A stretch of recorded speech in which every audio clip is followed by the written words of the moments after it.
Hello student, सीखो classes में आप सभी का स्वागत है। आज की वीडियो में हम लोग सीखेंगे घातांक एवं करनी।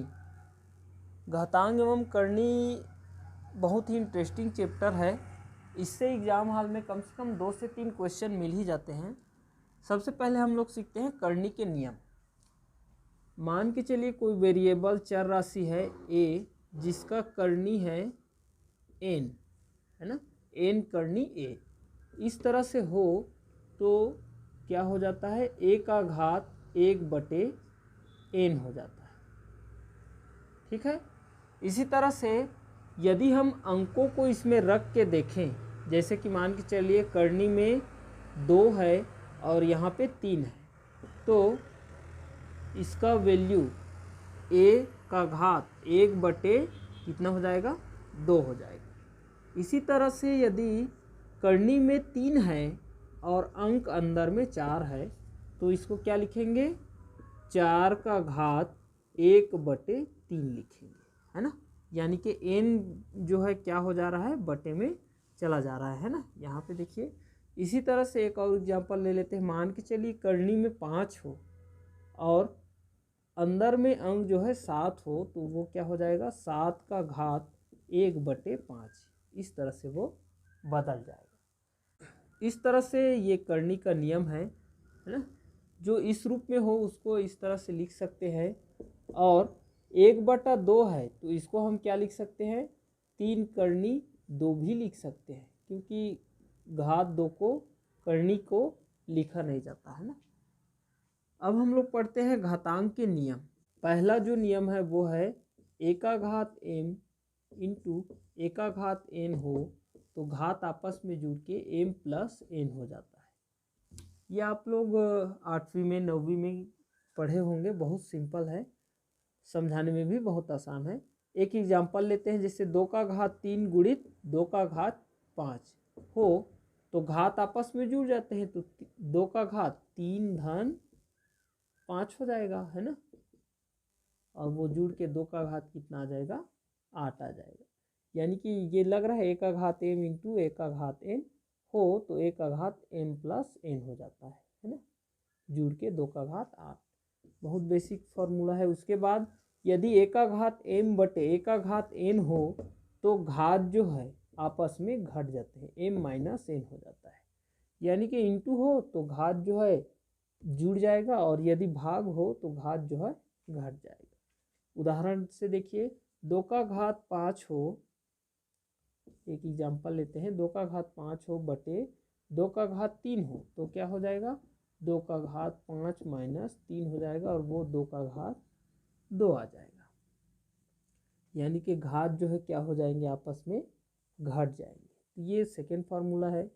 थर्ड ये है कि a का घात m हो और पूरे का घात n हो, है ना। a का घात m पूरे का घात n हो तो घात जो है आपस में गुणा हो जाते हैं, m इंटू n हो जाता है। जैसे कि एक एग्जांपल लेते हैं, 3 का घात 2 और पूरे का घात 3, ऐसा है। तो ये क्या हो जाएगा, 3 का घात 2 इंटू 3 हो जाएगा, आपस में गुणा हो जाएगा। और 3 का घात 2 तिया कितना हो जाएगा, 6 हो जाएगा। तो इस तरह से ये है। यदि मान के चलिए ऐसा हो तो यदि a का घात 6 हो, सॉरी 1 के बदले में कोई अंक ले लेते हैं, 7 का घात 6 हो और पूरे का घात 1/6 हो तो क्या हो जाएगा, आपस में घातों का क्या हो जाएगा, गुणा हो जाएगा। 7 का घात 6 गुणित क्या हो जाएगा, 1/6, और ये 6 और 6 कट जाएगा और कितना आ जाएगा, 7 आ जाएगा। तो इस तरह से ये सूत्र बहुत यूजफुल है। इसके बाद चौथा सूत्र है, यदि 1/a का घात m हो तो a का घात माइनस m हो जाता है। ये भी बहुत यूजफुल फार्मूला है। यदि a का घात 1/a का घात m हो तो a का घात ऋण m हो जाता है। जैसे कि एग्जांपल से समझते हैं इसको, 1/10 का घात 2 हो, है ना, लग रहा है 1/a का घात m, a का घात m, है ना, तो 10 का घात ऋण 2 हो जाएगा। इसी तरह से यदि ऐसा होता तो यदि 1/5 का घात 3 होता तो इसको हम क्या लिख सकते हैं, 5 का घात -3 लिख सकते हैं। तो इस तरह से ये सूत्र है। पांचवा सूत्र ये है कि ए बी का घात m हो तो वो a का घात m इंटू बी का घात m में टूट जाता है। छठा सूत्र ये है कि a का घात 0 हो तो उसका वैल्यू कितना आता है, 1 आता है। जैसे कि मान के चलिए, यदि वहाँ पे ना दिख रहा हो तो यहाँ पे मैं लिख देता हूँ छठा सूत्र को एक बार और। छठा सूत्र ये है कि a का घात 0 हो तो उसका वैल्यू क्या होगा, 1 होगा। जैसे 5 का घात 0 होगा तो उसका वैल्यू कितना आएगा, 1। यदि 101 का घात 0 है तो भी कितना आएगा वैल्यू उसका, 1। यानी कोई भी संख्या का घात में 0 हो तो उसका वैल्यू कितना होता है, हमेशा 1 होता है। तो ये है घातांक के 6 नियम हैं जिन्हें हमें याद करना है और इन्हीं से क्वेश्चन जो है सॉल्व करना है। बेसिक जानकारी जान लेते हैं। क्या है बेसिक जानकारी, देखिए 2 का कितने बार गुणा करेंगे, 6 बार गुणा। तो घात जो है आपस में जुड़ेंगे तो 2 का घात 6 लिख सकते हैं, है ना। तो इसमें सबसे पहले 2 का घात 4 का वैल्यू जान लेते हैं। 2 का घात 4 जो होता है वो है 16। इसी तरह से 2 का घात 5 का वैल्यू जान लेते हैं। 2 का घात 5 जो होता है वो है 32 और 2 का घात 6 जो होता है वो कितना होता है, 64, है ना। 2 दूने 4, 2 ने 8, 2 ने 16, 2 ने 32, 2 ने 64। तो इस तरह से 2 का घात 4, 2 का घात 5, 2 का घात 6 ये तीनों हमें याद होना चाहिए। इसी तरह से दूसरा लेते हैं, 3 गुणित 3 गुणित करते जाएंगे कितने बार, 6 बार। तो इसको क्या लिखेंगे, 3 का घात 6। इससे पहले हम 3 का घात 4 का वैल्यू जान लेते हैं। 3 का घात 4 जो होता है वो है 81। ये आपको याद करना है ना। ये यदि याद हो तो घातांक का अध्याय या सीरीज वाला अध्याय बहुत आसान लगता है। इसके बाद 3 का घात कितना लेंगे, 5, जिसका वैल्यू होता है 243। इसके बाद है 3 का घात 6। 3 का घात 6 का जो वैल्यू है वो है 729। इसके बाद 4 को लेंगे, 4 गुणित 4 गुणित 4 गुणित कितने बार करेंगे, 6 बार। तो 4 का घात 6 होगा। तो 4 का घात 4 का वैल्यू पहले निकाल लेते हैं। इसका वैल्यू होता है 256। ये आपको याद करना है ना। 4 का घात 5 का वैल्यू निकाल लेते हैं। 4 का घात 5 का जो वैल्यू है वो होता है 1024 और 4 का घात 6 का वैल्यू होता है 4096। इसी तरह से 5 का भी निकालते हैं। 5 का कितने बार गुणा करेंगे, 6 बार। तो ये क्या हो जाएगा, 5 का घात 6। तो 5 का घात 4 का वैल्यू पहले याद कर लेते हैं। इसका वैल्यू होता है 625 और 5 का घात 5 का वैल्यू लें तो इसका वैल्यू होता है 3125 और 5 का घात 6 का वैल्यू लें तो 15625। तो इस तरह से ये आपको याद होना चाहिए। आप एक कंपटीटर है तो इतना आपको प्रॉपर याद ही होना चाहिए। तो इस तरह से ये आपको लिख के याद करना है। अब हम लोग इससे संबंधित क्वेश्चन को हल करेंगे। ध्यान से पढ़ते जाना। बहुत ही इंटरेस्टिंग और छत्तीसगढ़ व्यापम या छत्तीसगढ़ पीएससी में आया हुआ क्वेश्चन होगा जिसको हम लोग बनाएंगे, है ना। इसको हल करते हैं। देखिए पहला क्वेश्चन 243 का घात 3/5 है। अब इसे हमें हल करना है तो कैसे करेंगे, इसको आपको देख के याद आना चाहिए कि ये 243 जो है 3 का घात 5 है ना। हम लोग अभी याद किए थे। तो 3 का घात 5 हमने 243 के बदले में लिख दिया। फिर उसके बाद क्या है, पूरे का घात 3/5 है तो हम भी पूरे का घात 3/5 लिखेंगे। एक चीज़ ध्यान ये रखना है, ऐसे क्वेश्चन में घात में जो अंश और हर होगा तो हर में जो अंक रहता है वही जो है किसी के संख्या के घात में ही आना चाहिए, क्योंकि वो आगे चल के वो कट जाता है ना। हर एक प्रश्न में आपको केवल यही ध्यान देना है कि घात में अंश और हर में जो अंक है वही ब्रैकेट के अंदर में जो अंक होगा वो किसी का घात रहता है।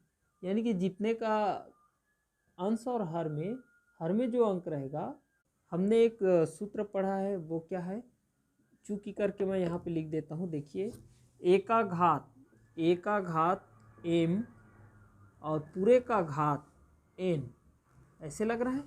ए का घात m पूरे का घात n हो तो क्या होता है, आपस में घातों का इंटू हो जाता है। तो वही चीज़ हमें यहाँ भी करना है। तो क्या हो जाएगा, 3 का घात 5 गुणित 3/5। आपस में ये 5 और 5 कट जाएंगे और कितना आएगा, 3 का घात 3, और 3 का घात 3 कितना होता है, 27। ये हम लोग क्यूब रूट घनमूल वाले अध्याय में पढ़े थे, है ना। तो इस तरह से इसका आंसर कितना हो जाएगा, 27 हो जाएगा। मेरे ख्याल से ये समझ में आ गया होगा। इस सूत्र का बहुत ज़्यादा यूज है इस घातांक और करनी में। इसी तरह से हमारा नेक्स्ट क्वेश्चन देखिए, 0.01024 और पूरे का घात 1/5। हमने अभी बताया कि जब भी ऐसा प्रश्न घातांक से संबंधित हो तो अंश और हर में, घात के अंश और हर में हर को देखना है। ये 5 है, इसका अर्थ क्या हुआ, ये जो 1024 है वो किसी का घात 5 होगा, तभी ये कटेगा। याद कीजिए ये किसका घात 5 है, इसको हल करते हैं, याद आ गया होगा, है ना। ये जो है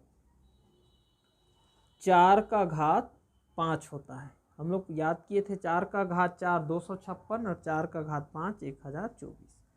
तो ये अंश और हर में 5 है। तो ध्यान से देखिए, दशमलव के बाद कितने अंक है, 1 2 3 4 5 ही है। इसका अर्थ ये हुआ कि एक जोड़ा बनेगा कितने का, 5 का, यानी कि उत्तर जो आएगा वो दशमलव के बाद। तो हमने दशमलव के बाद एक अंक लगा दिया, है ना, और ये 0.4, यानी कि हम क्या कर रहे हैं, इस 0.01024 को हम 0.4 का घात 5 लिख सकते हैं, है ना, क्योंकि हमने पढ़ा है कि 4 का घात 5 जो है 1024 होता है, और इस पूरे का घात कितना है, 1/5 है। अब फिर से देखिए, ये 0.4 का घात, वही घातांक का नियम आ गया। कौन सा नियम, ये वाला, है ना। ए का घात m और पूरे का घात n हो तो घात जो है आपस में इंटू हो जाते हैं, तो वही होगा ए का घात m पूरे का घात n। तो घात का क्या हो जाएगा, इंटू हो जाएगा। ये 5 और 5 कट जाएंगे और कितना आएगा, 0.4 का घात 1 मतलब 0.4 ही इसका क्या होगा, आंसर होगा। इस तरह से इस क्वेश्चन को देखने से कैसे हल होगा ऐसे लगता है, लेकिन आपको वो जो बेसिक जानकारी मैं याद कराया हूँ वो याद होगा, तो ये बहुत ही सरल क्वेश्चन है। ठीक, अब देखिए तीसरा क्वेश्चन, 32 का घात है ऋण 1/5। इसको अब हमें हल करना है। तो देखिए हल करते हैं इसको। ये अंश और हर में 5 है, यानी कि ये 32 किसी का घात 5 होगा। तो ये जो 32 है वो किसका घात 5 है, 2 का घात 5 है, और पूरे का घात -1/5। अब तो समझ ही गए होंगे क्या करना है ना। ये घात आपस में इंटू होगा, तो 2 का घात 5 इंटू -1/5, तो ये 5 और 5 कट जाएंगे और 2 का घात ऋण 1 आएगा। तो 2 का घात ऋण 1 आया, तो इसको हम क्या, 1/2 का घात 1, जिसको ना लिखें तो भी बन जाए, है ना, बन जाता है। तो ये 1/2 होगा। ये कहाँ से आया, ये आया है एक का, इस तरह से हमने एक सूत्र पढ़ा था, 1/a का घात m हो, 1/a का घात m हो तो a का घात ऋण m हो जाता है, ऐसा सूत्र पढ़े हैं। तो ये यदि a का घात ऋण m हो तो 1/a का घात m हो जाएगा, दोनों एक ही है ना। तो उसी तरह से यहाँ पे देखिए 2 का घात ऋण 1 है ना, तो 1/2 होगा, 1/2 का घात 1 होगा, है ना। तो 1 को लिखा नहीं जाता, इसलिए डायरेक्टली मैं लिख दिया था 1/2। तो इस तरह से इसका आंसर कितना आ गया, 1/2 आ गया। अब देखिए इसका आंसर, 1/16 पूरे का घात ऋण 5/4 ऐसा हो। अंश और हर में देखिए ये 4 है, यानी कि ये 16 किसी का घात 4 होगा, है ना। ये आपको दिमाग में सोचना है। तो ये जो है 2 का घात 4 है, तो अंश और हर में है, तो इसको भी, एक को भी हमें एक घात 4 में बदलना है, तो यानी कि 1 का घात 4 कर सकते हैं और बटे 2 का घात 4 कर सकते हैं, है ना। और पूरे का घात -5/4। अब देखिए इसका भी घात 4 है, इसका भी घात 4 है, तो इसको हम क्या ऐसे लिख सकते हैं, 1/2 पूरे का घात 4, है ना, दोनों का घात 4 और फिर पूरे का घात -5/4, इस तरह से हो गया। अब देखिए घातांक का नियम लग रहा है, a का घात m पूरे का घात n हो तो क्या होता है, 1/2 हो जाएगा और पूरे का घात, ये घात जो है आपस में गुणा होगा, 4 गुणित -5/4, ये 4 और ये 4 कट जाएंगे, 1/2 पूरे का घात -5 ये बचेगा।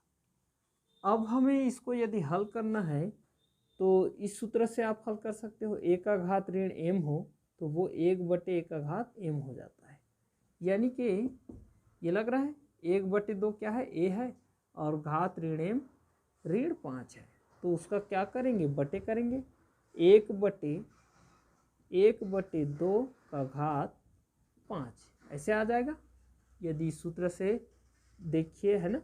तो अब इस हिसाब से यदि हल करें तो ये क्या होगा, 1/1 का घात 5 यानी कि 1 ही आएगा और बटे 2 का घात 5 यानी कि कितना होता है, 32 होता है। तो हमने 3 बटे वाले को हल करना सिखाया था, ये 32 जो है कहाँ चला जाएगा, ऊपर चला जाएगा और इंटू हो जाएगा, तो 1 गुणित 32 यानी कि 32 ही आएगा। इसका अर्थ क्या हुआ, इसका वैल्यू कितना आ जाएगा, 32 आ जाएगा। अब देखिए छठवां क्वेश्चन, इसको हमें हल करना है। ऐसे प्रश्नों में आपको ये ध्यान रखना है कि उसका जो बेस है वो एक समान होना चाहिए। देखिए ये भी 6 है, ये भी 6 है और ये भी 6 है ना। अब इसे हमें हल करना है तो यहाँ से ले लेते हैं 6 का घात 2/3 इंटू कर देता हूँ और इसको क्या ऐसे लिख सकते हैं, 6 का घात ये 7 है और पूरे का घात, इस करनी 3 को हम लोग पढ़े थे कि 1/3 लिख सकते हैं, है ना। शुरुआत में करनी के नियम में मैं बताया था, और बटे करके इसको क्या लिख सकते हैं, 6 का घात 6 है और पूरे का घात कितना लिख सकते हैं, 1/3 लिख सकते हैं, है ना। यहाँ भी करनी 3 है, तो अब घातांक के नियम से इसको हल कीजिए, ये इंटू होगा, एक बार और लिख देता हूँ समझाने के लिए, है ना। तो ये 6 का घात 2/3 गुणित करके ये घात जो है आपस में इंटू होगा, 6 का घात 7 एकम 7 हो जाएगा और बटे 3 हो जाएगा, है ना। इंटू करके देखिए अंश का गुणा अंश से होगा और बटे करके 6 का घात ये इंटू हो जाएगा, 6/3 हो जाएगा। अब आगे हल करते हैं हम लोग। ये घातांक के नियम से आपस में जुड़ेंगे तो ये 6 का घात 2/3 धन 7/3, 2/3 धन 7/3 ऐसे आ जाएगा और बटे 6 का घात, इसको हल कर सकते हो आप, 3 एकम 3 2 6 यानी कि 6 का घात कितना आ जाएगा, 2 आ जाएगा नीचे में। अब इसको हल करें भिन्न को, तो अंश और हर में हर एक समान है इसलिए उसको एक ही बार लिखते हैं, है ना।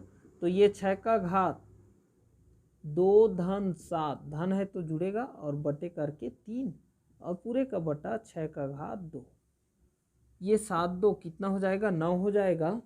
मैं डायरेक्ट यहीं पे लिख देता हूँ 9, है ना। आप लोग एक एक स्टेप को लिखते रहना और फिर ये 3 एकम 3 तिया करके ये कट जाएगा, ये कितना आ जाएगा, 6 का घात 3 बटे 6 का घात 2। अब वो भी एक घातांक के नियम में लग रहा है हमें, a का घात m बटे a का घात n हो तो घात जो है आपस में घट जाते हैं, तो ये घटेगा, तो ये क्या आ जाएगा, 6 का घात 3 माइनस 2 हो जाएगा और 6 का घात 1 आएगा, यानी कि इसका आंसर कितना आ जाएगा, 6 आ जाएगा। इस तरह से ये हमारा 5वां क्वेश्चन है। नेक्स्ट क्वेश्चन देखिए छठवां, 243 का घात n/5 इंटू 3 का घात 2n + 1 और बटे करके 9 का घात n, इंटू 3 का घात n-1 को सरल करें। जब भी ऐसा क्वेश्चन आए तो आपको समझ जाना है कि उसके आधार को एक समान करना है। जैसे इसका आधार यहाँ पे 243 है, यहाँ पे 3 है, ये 9 है, ये 3 है, तो हमें आधार को एक समान करना है। तो एक समान आधार करने के लिए इस 243 को बदलना पड़ेगा 3 के रूप में। ये भी 3 है ना, छोटा आधार ही बनाना रहता है, इस 9 को भी 3 के रूप में बदलना है। तो चलिए बदलते हैं। ये 3 का घात कितना है, 5 है, ये आपको याद हो गया होगा। 243 के बदले में हमने लिख दिया 3 का घात 5 और पूरे का घात n/5 इंटू करके ये 3 का घात 2n+1 ये हो गया, और बटे करके इस 9 के घात n को क्या लिख सकते हैं, 3 का घात 2 लिख सकते हैं 9 को, और पूरे का घात n लिख सकते हैं, है ना, ये n है, और इंटू करके 3 का घात n-1।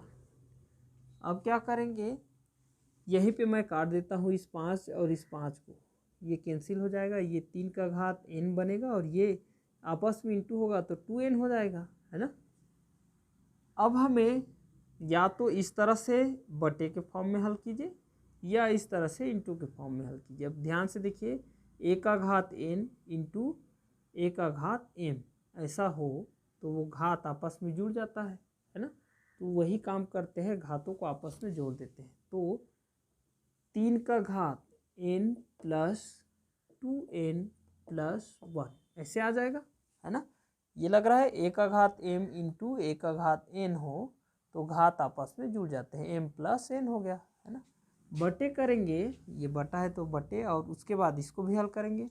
ये 3 का घात 2n हो जाएगा और ये 3 का घात n-1, तो यहाँ भी इंटू है तो वो आपस में जुड़ेंगे, तो 3 का घात 2n+n-1 ऐसे आ जाएगा। अब इसको हल कीजिए, n में 2n को जोड़ेंगे तो 3n हो जाएगा, 3 का घात 3n+1 ये हो गया, बटे इसको भी जोड़ दीजिए, 3 का घात 3n-1 हो जाएगा। अब क्या करेंगे, ये घातांक का नियम लग रहा है हमें, a का घात m बटे a का घात n हो तो घात क्या होते हैं, आपस में घट जाते हैं, है ना। तो घटा देंगे, तो 3 का घात 3n+1 एक ब्रैकेट में ले लेते हैं और माइनस करेंगे। माइनस क्यों कर रहे हैं, क्योंकि घातांक के नियम से, है ना। a का घात m बटे a का घात n हो तो a का घात m-n हो जाता है। तो m ये है और n ये है, तो m-n का करेंगे तो ब्रैकेट के अंदर में लिख लेते हैं 3n-1। हमने पहले ही वीडियो में बताया था कि ब्रैकेट के अंदर में कोई चिन्ह हो तो वो बदल जाता है विपरीत चिन्ह में, तो विपरीत चिन्ह में बदलेंगे, 3n+1 हो जाएगा और ये माइनस, ये +3n-3n हो जाएगा और ये -1+1 हो जाएगा, तो ये -3n और ये +3n कैंसिल हो जाएंगे, और 3 का घात धन 1 2 हो जाएगा, और 3 तिया कितना होता है 9, ये होगा इसका आंसर। तो इस तरह से इसको हल करना है, ये समझ में आ गया होगा। अब देखिए नेक्स्ट क्वेश्चन 7वां, यदि करनी के अंदर में 2 का घात n बराबर 64 हो तो n का वैल्यू यानी कि इसका वैल्यू कितना होगा, ये हमें निकालना है। ऑप्शन ए दिया है 2, बी 4, सी 6 और डी 12। तो इसको हल कैसे करेंगे, फिर से वही काम करना है हमें, आधार को एक समान करना है। तो इसमें आधार कितना है 2 और ये है 64, तो इस 64 को हमें 2 के रूप में बदलना है। अब सोचिए कैसे बदलेंगे, है ना। चलिए देखते हैं इसको हल करते हैं। इसको 2 का घात n और करनी को क्या मैं ऐसे लिख सकता हूँ 1/2, है ना। हमने पढ़ा है कि करनी में घात 2 हो या ना हो तो 1/2 लिखते हैं, और बराबर के उस पर कितना है 64। इस 64 को मैं डायरेक्ट लिख रहा हूँ 2 के आधार में, क्योंकि इसका आधार 2 है तो निश्चित रूप से इसका आधार हमें 2 ही करना होगा। तो 2 का घात कितना होता है 64, 6 होता है। अब उसके बाद ये घातांक के नियम से इसका इंटू होगा, तो ये क्या आ जाएगा, 2 का घात n का इंटू 1 से होगा तो n इंटू 1 यानी कि n ही आएगा और बटे 2 आएगा, और बराबर करके 2 का घात 6। जब भी ऐसा कंडीशन आए तो इसका वैल्यू जो है आधार समान हो तो उसके घात भी समान होते हैं। यानी कि यहाँ पे मैं लिख देता हूँ, आधार समान हो तो घात भी समान होते हैं।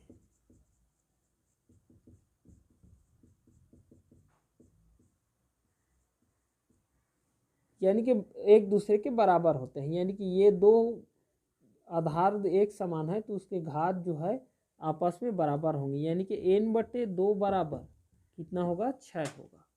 और यदि हमें n का वैल्यू चाहिए तो इस 2 को उधर भेजेंगे, जो कि 2 जो है बटे में है, और उधर जाके क्या हो जाएगा, गुणा में बदल जाएगा, पक्षांतर कर दिए, और n का वैल्यू 6 दूनी कितना आ जाएगा, 12 आ जाएगा। इसका मतलब सही आंसर कितना होगा, डी होगा। तो इस तरह से आपको आज हम लोग ये एक नया चीज़ सीखे हैं ना, यदि आधार एक बराबर हो तो उसके घात भी बराबर होते हैं। ठीक, इसके बाद नेक्स्ट क्वेश्चन देखिए, यदि 3 का घात x माइनस वाई बराबर 27 तथा 3 का घात x प्लस वाई बराबर 243 हो तो x का वैल्यू कितना आएगा। अब इसको भी हमें ऑप्शन ए दिया है 0, बी 2, सी जो है 4 और डी है 6। अब इसको हमें हल करना है, मैं यहाँ पे मिटा के हल करता हूँ। इसमें भी हमें क्या करना होगा, आधार को एक समान करना होगा। यदि 3 इसका आधार है तो इसे भी हमें 3 के फॉर्म में बदलना होगा, यानी कि 3 का घात x माइनस वाई बराबर इस 27 को 3 का घात कितना लिख सकते हैं, 3 लिख सकते हैं। अब देखिए आधार समान है तो उसके घात भी क्या होंगे, आपस में बराबर होंगे। तो x माइनस वाई इक्वल कितना हो जाएगा, 3 हो जाएगा। ये हमें मिला पहला इक्वेशन। इसको हल करने से अब हम किसको हल करेंगे, इसको हल करेंगे। तो ये क्या है, 3 का घात x प्लस वाई इक्वल 243 है, तो उसको 3 के ही फॉर्म में बदलना है। तो वो 3 का घात कितना है, 3 का घात 5 है, क्योंकि 3 का घात 4 81 होता है। अब यहाँ भी देखिए आधार एक समान है तो उसके घात भी क्या होंगे, आपस में बराबर, यानी कि x प्लस वाई इक्वल कितना होगा, 5। ये हमें मिल गया दूसरा इक्वेशन। अब हम क्या करेंगे, समीकरण 1 और 2 को आपस में हल करेंगे। तो देखिए x का हमें वैल्यू किसका पूछा है, x का, तो हमें y वाले को कटाना है। एक ऋण में है एक धन में है, यानी कि जोड़ने से वो y जो है कट जाएगा। यानी कि क्या करेंगे, जैसे 10वीं में करते थे, है ना, समीकरण 1 व 2 को जोड़ेंगे। मैं इतना स्लो क्यों पढ़ा रहा हूँ, क्योंकि आपको कहीं भी समझने में दिक्कत ना हो, है ना। यदि इसको समझ जाओगे ना तो ये बनाने में मुश्किल से 30 सेकेंड लगेगा, है ना। मैं समझा रहा हूँ इसलिए आप लोगों को लेट लग रहा होगा, लेकिन ये बहुत जल्दी बन जाता है। तो ये क्या हो जाएगा, x माइनस वाई बराबर 3 है, आपस में जोड़ रहे हैं, और ये x प्लस वाई बराबर 5 है। इसको प्लस करेंगे तो ये माइनस और प्लस वाला कैंसिल होगा, और x में x जोड़ के 2x इक्वल 5 + 3 कर दीजिए, ये 8 हो जाएगा। x का वैल्यू चाहिए हमें, तो ये 2 इंटू में है, उधर जाके बटे होगा, 8/2, यानी कि ये कितना आ जाएगा, 4। x का वैल्यू कितना होगा, 4 होगा। तो इस तरह से ये 8वां क्वेश्चन है ना। आगे हम लोग बहुत ही इंटरेस्टिंग क्वेश्चन पढ़ते जाएंगे, है ना, अब जैसे जैसे बढ़ते जा रहे हैं। अब देखिए 9वां क्वेश्चन पढ़ते हैं, यदि 64 का घात 2x माइनस 5 बराबर 4 × 8 का घात x माइनस 4 हो तो x का वैल्यू होगा। ए का ऑप्शन ए है 10/7, बी 2 है, सी जो है 20/9 और डी जो है 11। अब इसे हमें हल करना है, तो हमने बताया था कि आधार को एक समान करना है ना। चलिए हल करते हैं। तो ये 64 का घात 2x माइनस 5 होगा बराबर 4 × 8, मैं डायरेक्ट गुणा कर रहा हूँ, 4 8 कितना हो जाएगा, 32 का घात x माइनस 4।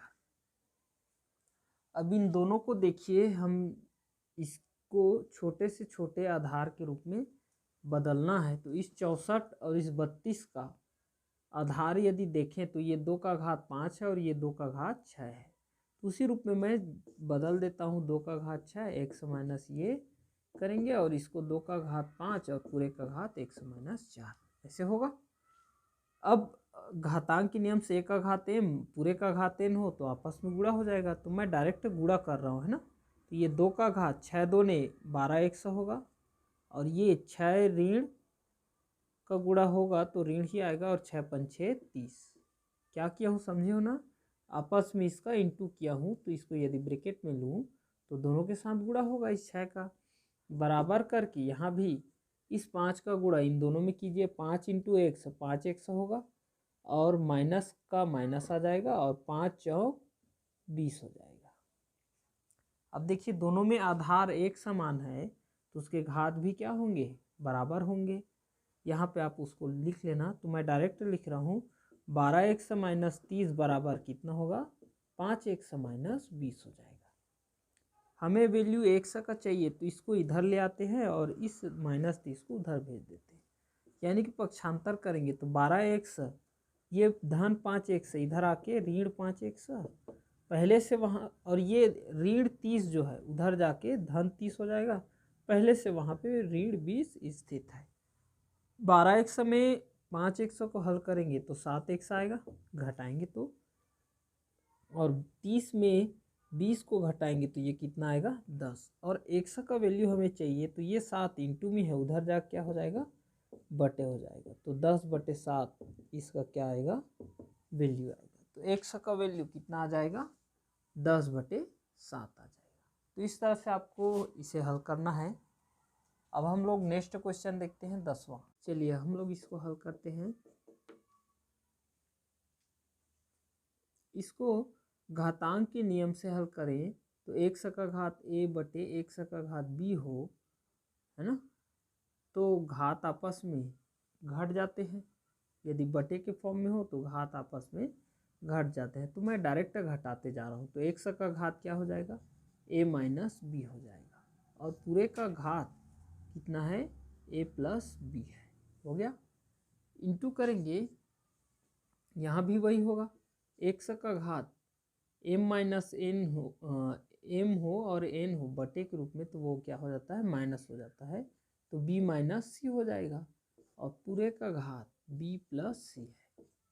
इंटू करके यहाँ भी वही होगा, x का घात क्या हो जाएगा, c माइनस ए, और पूरे का घात c प्लस ए हो जाएगा। अब आगे हल करें तो ये इसका इंटू होगा आपस में, तो बीजगणित का एक सूत्र होता है, यहाँ पे मैं चूक करके लिख देता हूँ, a² माइनस b² इक्वल होता है a माइनस बी और a प्लस बी, है ना। एक सूत्र है बीजगणित, आप लोग पढ़े होंगे, तो वही सूत्र यहाँ भी फॉलो होगा, a माइनस बी और a प्लस बी, ये लग रहा है a minus b a plus b, है ना। तो उस सूत्र से क्या लिख सकते हैं हम उसको, a का वर्ग माइनस b का वर्ग, तो x का घात 2 माइनस x का घात कितना हो जाएगा, a का घात 2 माइनस b का घात 2, इसको, है ना, इस रूप में बदल दिए। इसी तरह से ये भी बदलेंगे, ये क्या हो जाएगा, b का वर्ग माइनस c का वर्ग, क्यों, क्योंकि b माइनस सी b प्लस सी वही है, एक बार माइनस एक बार प्लस में हो तो दोनों का घात ऋण में होता है। इंटू करके यहाँ भी वही कीजिए, x का घात c² माइनस a², ऐसे आ जाएगा। अब ध्यान से देखिए, आधार तीनों का सेम है, और घातांक के नियम के अनुसार सभी घात आपस में क्या होंगे, जुड़ेंगे, क्यों, क्योंकि इंटू है, तो सबको जोड़ देते हैं डायरेक्ट, x का घात a का वर्ग माइनस b का वर्ग धन b का वर्ग माइनस c का वर्ग, है ना, धन c का वर्ग माइनस a का वर्ग। जोड़ क्यों रहे हैं, क्योंकि इंटू है ना। अब एक माइनस b² है, एक प्लस b² है, एक माइनस c² है, एक प्लस c² है, एक प्लस a² है, एक माइनस a² है, सभी तो कट गए, है ना। तो x का घात कितना बचा, 0, और हमने पढ़ा है कि a का घात 0 हो तो उसका वैल्यू कितना होता है, 1 होता है, तो x का घात 0 है, इसका मतलब भी इसका वैल्यू कितना आ जाएगा, 1 आ जाएगा। इस तरह से इसका आंसर कितना होगा, 1 होगा। अब देखिए नेक्स्ट क्वेश्चन 11वां है। यहाँ पे हमें दिख रहा है, यदि करनी के अंदर में 1 + x अपान 169 इक्वल 14/13 है तो x का वैल्यू कितना होगा। ए दिया है 13, बी 14 और सी 25 और डी 27। तो ऐसे प्रश्नों को हल करना है तो हमें ये 1, 6, 9 देख के कुछ याद आना चाहिए कि ये जो है किसका वर्ग है, 13 का वर्ग है। यहाँ पे 13 दिख रहा है हमें, है ना। तो हम क्या करेंगे, इसके करनी को हटाने का प्रयास करेंगे। करनी कब हटेगा, जब दोनों पक्षों में हम वर्ग कर दें तो इसका पूरे का घात 2 हो जाएगा, है ना। और इसका करनी का वैल्यू 1/2 होगा और पूरे का घात 2 है तो 1/2 गुणित 2 होगा, 2 और 2 कट जाएगा। यानी कि करनी और वर्ग हो तो हमेशा करनी और वर्ग कट जाते हैं, जो अंक रहता है वही बचता है ना। तो वही काम यहाँ पे करेंगे। ये आया हुआ क्वेश्चन है, छत्तीसगढ़ व्यापम में आया था ये। तो इस तरह से इसको हल करें तो दोनों पक्षों में मैं डायरेक्ट वर्ग कर रहा हूँ, है ना, लिख नहीं रहा हूँ। तो ये 1 + 1/169 का वर्ग बराबर 14/13 का वर्ग, पूरे का वर्ग, है ना। दोनों पक्षों में वर्ग करने से उसका समीकरण संतुलित रहेगा, है ना। अब वर्ग और करनी कट जाते हैं, ऐसा हम लोग पढ़े हैं, है ना। क्यों कट जाते हैं, क्योंकि इसका वैल्यू 1/2 होता है और घातांक के नियम से 1 का घात m और पूरे का घात n हो तो आपस में इंटू होगा। तो 1/2 गुणित 2 यानी कि 2 और 2 कट जाएंगे, है ना। तो इस तरह से डायरेक्ट यदि हम याद करें तो करनी और घात 2 आपस में कट जाते हैं। तो ये क्या बचेगा, इसका तिर्यक गुणा कर देते हैं, 169 एकम 169 ही होगा और धन 100/169 क्या किए हैं, तिर्यक गुणा कर दिए हैं। बराबर करके 14 का वर्ग आपको याद होना चाहिए 196 है और 13 का वर्ग 169 है। हमने पढ़ा था कि बराबर के दोनों पक्षों में यदि हर अंश और हर में समान अंक हो तो आपस में कट जाते हैं। तो हर को हर से काटते हैं और अंश को अंश से काटते हैं। तो ये काटते नहीं बनेगा, क्यों, क्योंकि 169 + x है और ये 196 है। तो अब हमें इसका वैल्यू चाहिए। तो यहाँ पे क्या बचा है, एक बार मैं फिर से लिख देता हूँ, 169 धन 100 बराबर 196। 100 का वैल्यू चाहिए तो ये 169 उधर जाके माइनस हो जाएगा, तो 196 - 169। यदि हम इसे घटाएं तो 6 में 9 घटेगा, है ना, घट नहीं पाएगा तो 1 हासिल लेगा, 16 में 9 जाएगा यानी कि ये 7 हो जाएगा और ये 8 में 6 जाएगा तो 2। इसका मतलब 100 का वैल्यू कितना आ जाएगा, 27 आएगा। ऑप्शन डी दिख रहा है हमें। अगला क्वेश्चन है 0.0081 का घात 1/4/0.0016 का घात 1/4 इंटू 0.5 का मान क्या होगा, और ये 4 ऑप्शन दिए हैं, है ना। तो हमने बताया था कि घात में यदि अंश और हर में जो अंक होता है वही ब्रैकेट के अंदर का जो अंक रहता है वो किसी का घात रहता है ना। तो 81 जो है किसका घात 4 है, ये आपको याद होना चाहिए, और बटे 4 है इसलिए 4 का एक जोड़ा बनेगा और यहाँ भी 4 का एक जोड़ा। तो ये 81 जो है 0.3 का घात 4 लिख सकते हैं इसको 81 को, और इस पूरे का घात कितना है 1/4। वही चीज़ यहाँ भी करेंगे। इसको, इस 16 को कितना लिख सकते हैं, 0.2 का घात 4 लिख सकते हैं और इस पूरे का घात है 1/4 इंटू है 0.5। आगे यदि बढ़ें तो ये 4 और ये 4 कट जाएंगे, यहाँ से भी ये कट जाएंगे, तो 0.3 बचा है और बटे 0.2। तो डायरेक्ट इसका गुणा कर देते हैं अंश से, 3 × 5 = 15, है ना। तो ये 15 आ जाएगा और दशमलव लगेगा और 0 का 0, 2 घर बाद दशमलव लगेगा क्योंकि दशमलव के बाद 1 अंक, दशमलव के बाद 1 अंक, है ना। तो दशमलव के बाद कितने अंक हो जाएंगे, 2 अंक, और बटे करके कितना है 0.2 है।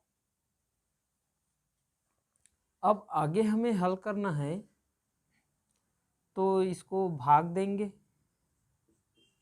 2 से भाग चला जाएगा, 2 शून्य दशमलव, तो 2 × 7 = 14 होगा, तो ये 7 हो गया। उसके बाद 1 हासिल जाएगा और वो 10 होगा और 2 पंछे 10। तो इस तरह से 0.75 इसका क्या होगा, सही आंसर होगा, है ना। आइए अब देखिए अगला क्वेश्चन। ए के मान की गणना कीजिए जहां ए इक्वल दिया है 25 का घात ऋण 3 बटे 5 का घात ऋण 6 इंटू करके 5 का घात 2 और 0.5 का घात 2। अब इसको कैसे हल करना है, बेस को एक समान करके हमें ए का वैल्यू लाना है। चलिए देखते हैं, है ना।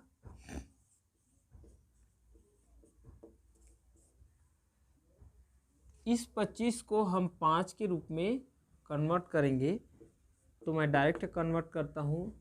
उसको 5 का वर्ग लिख सकते हैं, 5 का वर्ग, और पूरे का घात कितना है -3 बटे करके ये 5 का घात ऋण 6 गुणित करके ये है 5 का घात 2 और बटे करके 0.5 का घात 2, तो उसको 0.25 डायरेक्ट लिख सकते हैं।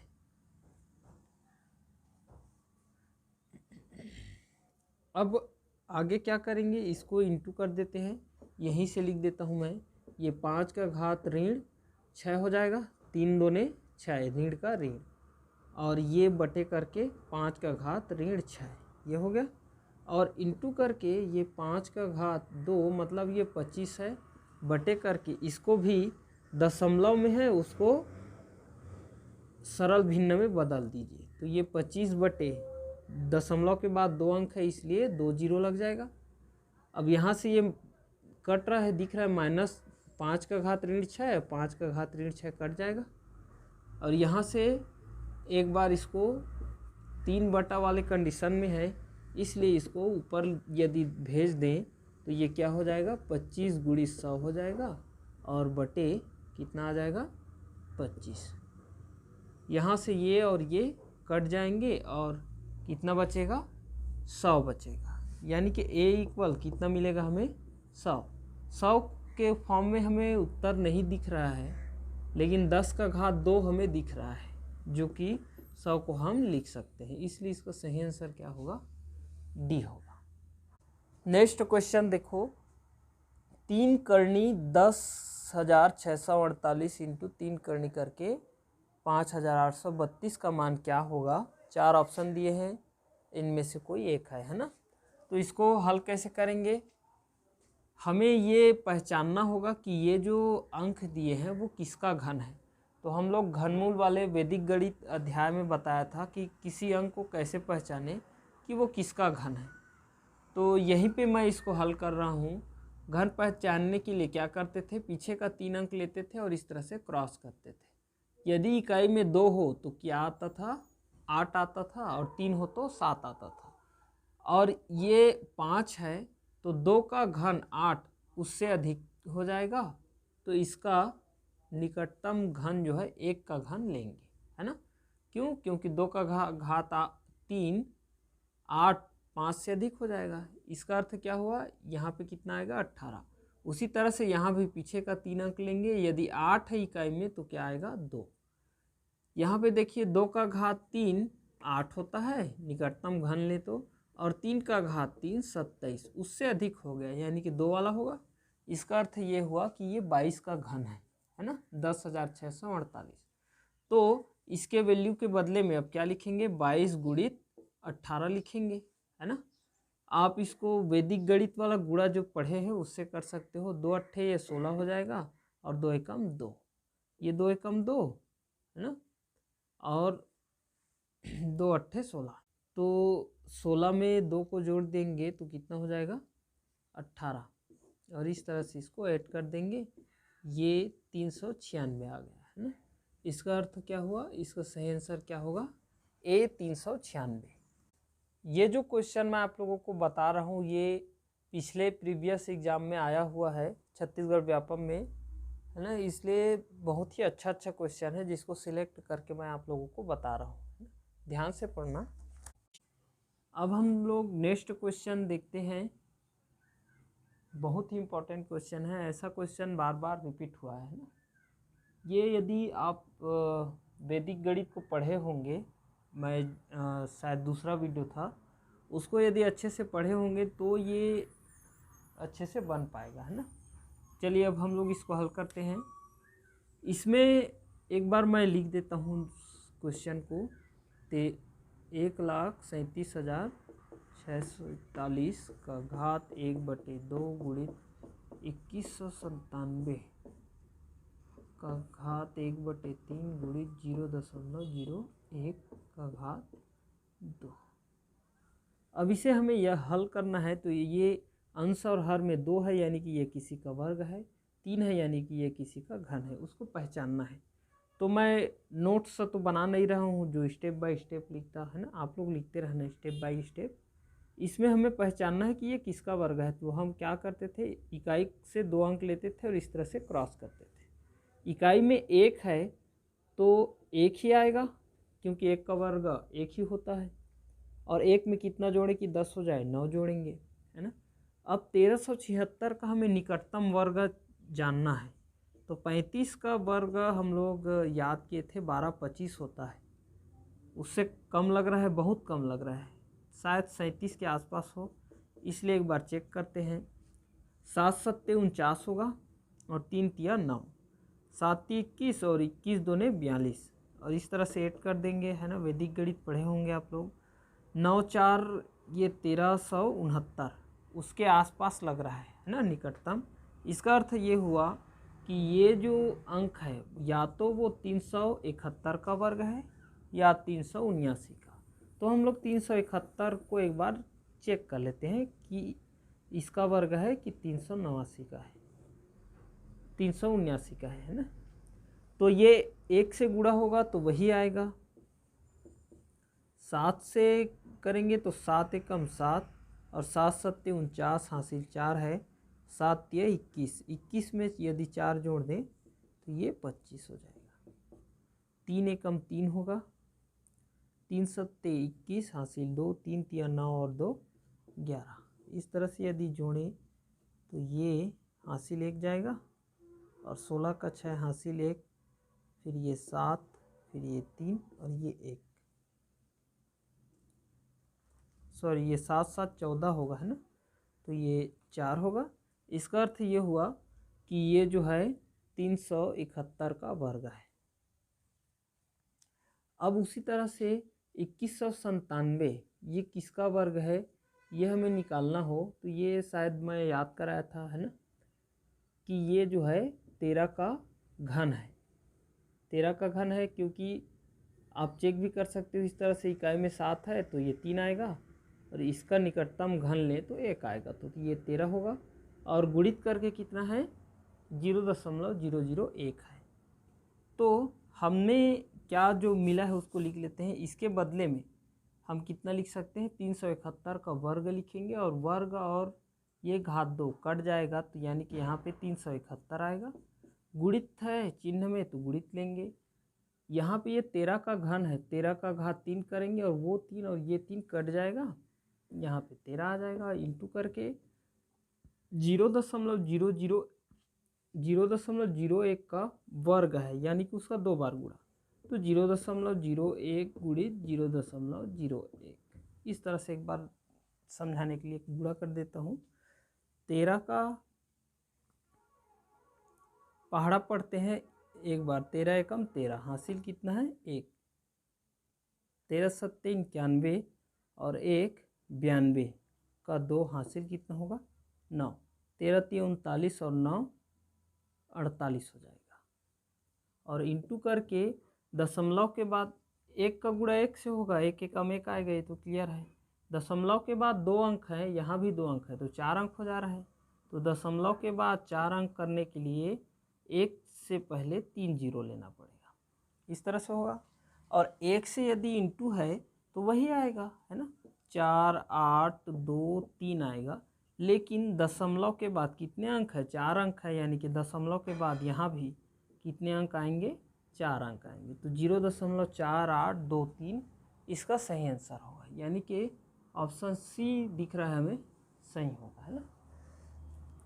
ये थोड़ा टफ क्वेश्चन लग रहा है, यदि आप इसको पहचानना ना आए, इसको भी है ना, तो ये कठिन है। लेकिन यदि आप इसको अच्छे से पढ़े हो, पहचानना आ रहा है ना वैदिक गणित से, तो ये सरल है, बन जाएगा, है ना। अब देखिए उसी तरह का एक और क्वेश्चन है ना, ये क्वेश्चन ऐसा टाइप का बार बार रिपीट हुआ है। अब यहाँ भी वही काम करेंगे, एक बार फिर से मैं उसको लिख देता हूँ। 1,39,876 का घात 1/2 गुणित 6,859 का घात 1/3 गुणित 0.001 का घात 2। अब हम इसको कैसे हल करेंगे, वही तरीका, इकाई के बाद ये हमें पहचानना है कि ये किसका वर्ग है, यहाँ पे पहचानना है कि ये किसका घन है, वो कट जाता है ना। तो मैं डायरेक्ट पहचानता हूँ, ये 6 इकाई में 6 है, तो किसके किसके इकाई में 6 आता है, एक तो 6 की इकाई में 6 आता है और एक 4 के, है ना। 4 चौक 16 की इकाई में 6 है, और 4 में कितना जोड़े कि 10 हो जाए 6। अब 1398 का निकटतम वर्ग निकालेंगे, तो 35 का वर्ग 1225, ये हम लोग याद किए थे, और ये लगभग 36 के आसपास आएगा जैसे लग रहा है। तो 36 का वर्ग निकाल लेते हैं, 6 छक्का 36 लिखेंगे, और 3 तिया 9, 6 त्रिका 18, 18 दूने 36। अब इसको जोड़ देंगे तो ये 9 हो जाएगा, और 9 3 12, 1296, लगभग पास लग रहा है ना। और 37 का वर्ग अभी निकाल के देखे थे, है ना, 37 का वर्ग ये भी चेक कर लेते हैं, 7 7 49 होगा, और ये 3 तिया 9, 21 दूने ये 42 हुआ था, और ये 9 6, और ये 1369, 1369 इससे कम लग रहा है, इसका मतलब ये 37 के निकटतम होगा, यानी कि ये या तो 374 का वर्ग है या फिर 376 का। तो अब हमें एक बार गुणा ही करना होगा, 374 गुणित 374 कर लेते हैं, ये 6, ये 17 का 7 हासिल 1 होगा, 6 2 8 हो जाएगा, और ये 9 हो जाएगा, और ये 3 ये 1, यानी कि इससे क्लियर हो गया कि ये जो है 374 का वर्ग है। अब आइए घन को पहचानते हैं, तो 3 घर लेंगे और इस तरह से क्रॉस करेंगे, इकाई में 9 है मतलब 9 ही होगा, और 2 का घन 8, उससे अधिक हो रहा है इसलिए 1, यानी कि ये 19 का घन है, ठीक। और गुणित करके कितना है, अब हम लोग सीधा हल करते हैं, ये 374 हो जाएगा, है ना, और गुणित ये कितना होगा 19 होगा। कैसे में हो रहा है वो क्लियर हो गया होगा, है ना, क्योंकि ये 19 का घात 3 है, और घात 3 और ये 3 कैंसिल हो जाएगा, है ना। 0.001 का 2 बार गुणा करें तो 1 एकम 1 ही आएगा, लेकिन 0.001 3 घर है, तो फिर से 3 घर यानी 6 घर होगा, यानी कि सामने में कितना जीरो लेंगे हम लोग, 5 जीरो लेंगे और दशमलव लगाएंगे, इस तरह से होगा। अब 19 का पहाड़ा पढ़ के इसका गुणा कर देते हैं, 19 चौक 76 होगा, हासिल कितना आएगा 7, 19 सत्ते 133 होगा, है ना। तो 133 में इस 7 को जोड़ेंगे तो 140 हो जा रहा है, 140 का क्या लेंगे 0, और हासिल कितना रहेगा 14, 19 तिया 57 होगा, और 57 में इस 14 जो हासिल था उसको जोड़ देंगे, 7 4 11 का 1 हासिल 1, और 5 और 2 7, 71 हो जाएगा। अब देखिए दशमलव के बाद 6 अंक है, और हम यदि इसका गुणा 1 से करेंगे तो वही आएगा, और दशमलव के बाद 6 अंक लाना है हमें, तो 4 अंक पहले से है, 2 जीरो हम सामने में ले लेंगे, और ये क्या आ जाएगा उत्तर मिल जाएगा। ऐसा कोई ऑप्शन दिख रहा है हमें, ऑप्शन बी, है ना, सॉरी बी नहीं है, सी है, ऑप्शन सी जो है इसका सही आंसर है। तो इस तरह से इसको बनाना है, ये उतना आसान क्वेश्चन नहीं है, कैलकुलेशन इसमें ज़्यादा है ना, लेकिन यदि आप शांत मन से वैदिक गणित को अच्छे से पढ़े होंगे तो ये बन जाएगा, ठीक। ये मैं जितने सारे क्वेश्चन आप लोगों को समझा रहा हूँ ये सभी आया हुआ क्वेश्चन है ना, तो ध्यान से इसको समझते हैं। अब देखिए हमें ऐड करना है, जोड़ना है, करनी के रूप में दिया है। करनी वाले अध्याय में भी मैं समझाया था। यहाँ पे कुछ नहीं, मतलब 2 है और ये किसी का वर्ग है। ये किसका वर्ग है? 30 का वर्ग है। हम लोग याद किए थे तो मैं 30 लिख दिया, इसके बदले में मैं डायरेक्ट हल करते जा रहा हूँ, है ना। प्लस करके ये 9 किसका वर्ग है? यहाँ पे दशमलव के बाद एक जोड़ा बन रहा है, तो ये 9 जो है 3 का वर्ग है, तो बाहर जब निकलेगा तो दशमलव के बाद एक अंक होंगे, यानी कि 0.3 होगा। प्लस करके यहाँ पे देखिए कितना जोड़ा बन रहा है, 1 2 3, है ना।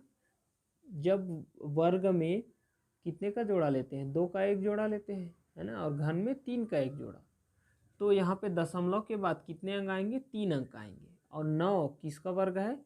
3 का है, ये हमें याद है।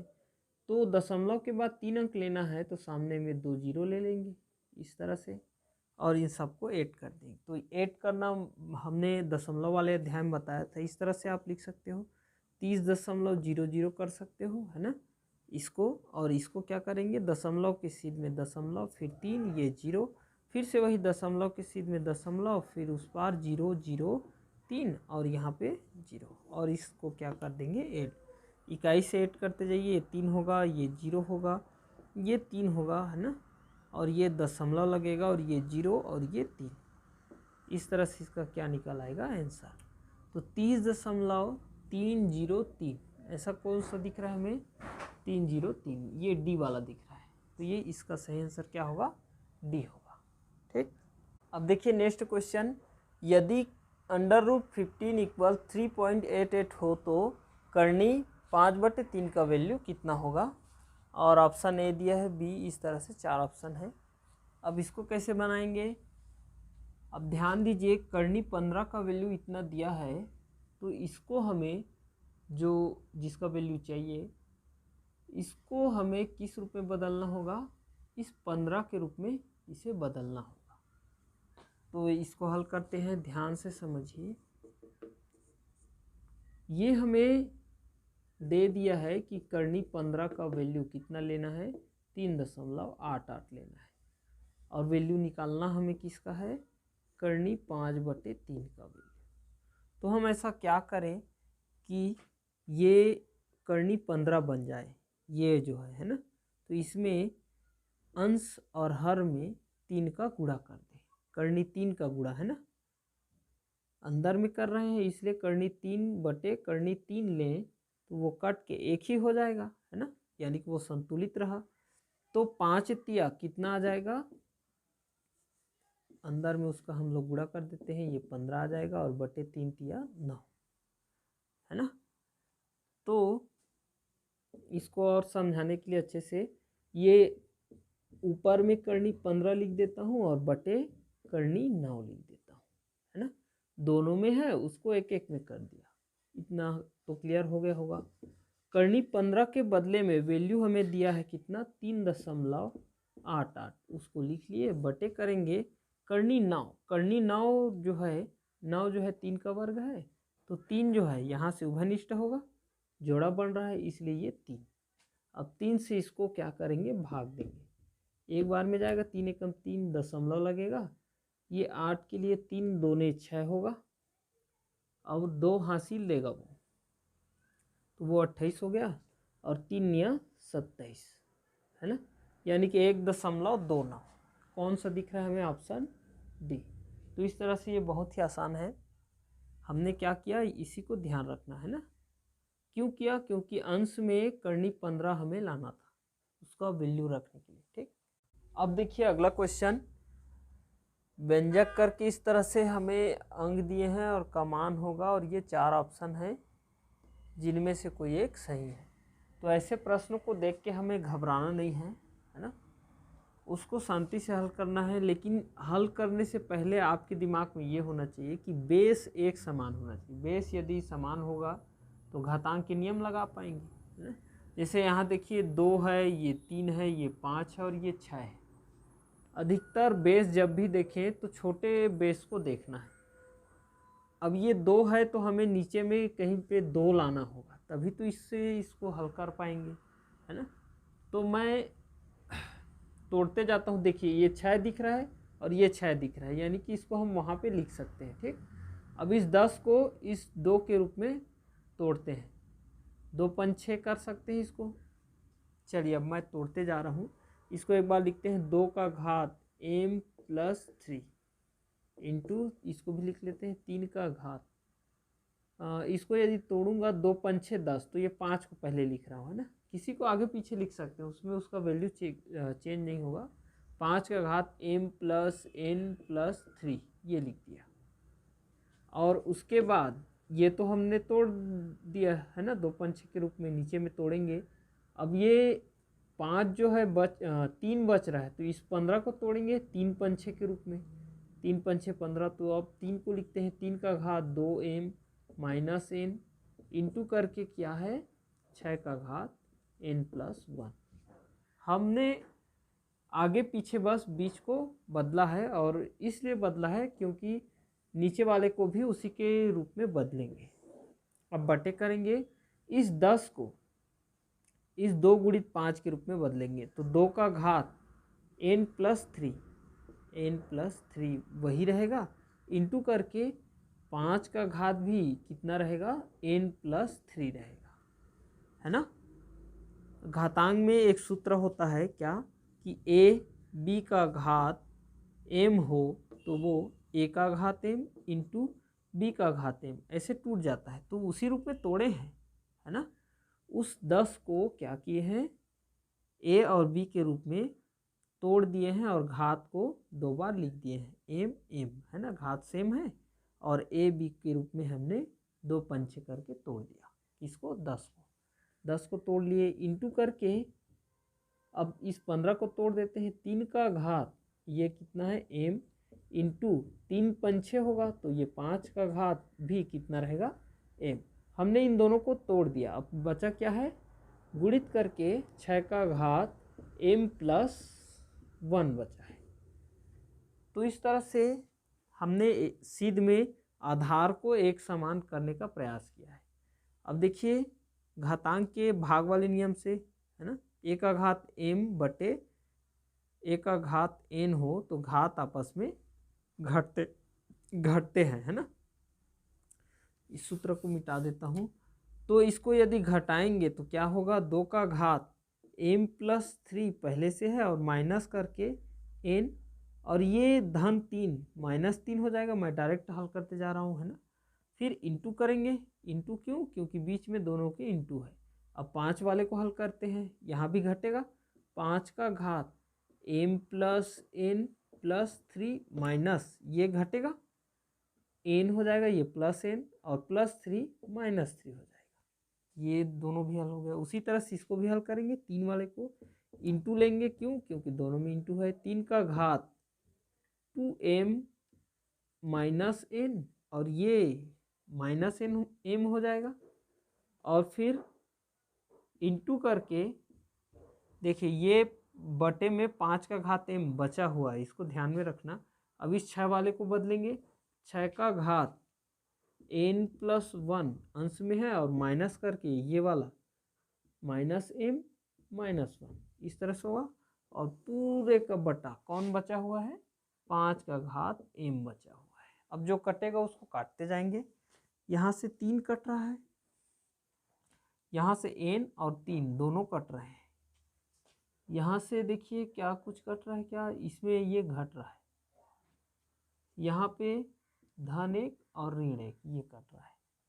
ठीक, अब जो बचता है उसको लिखते जाते हैं।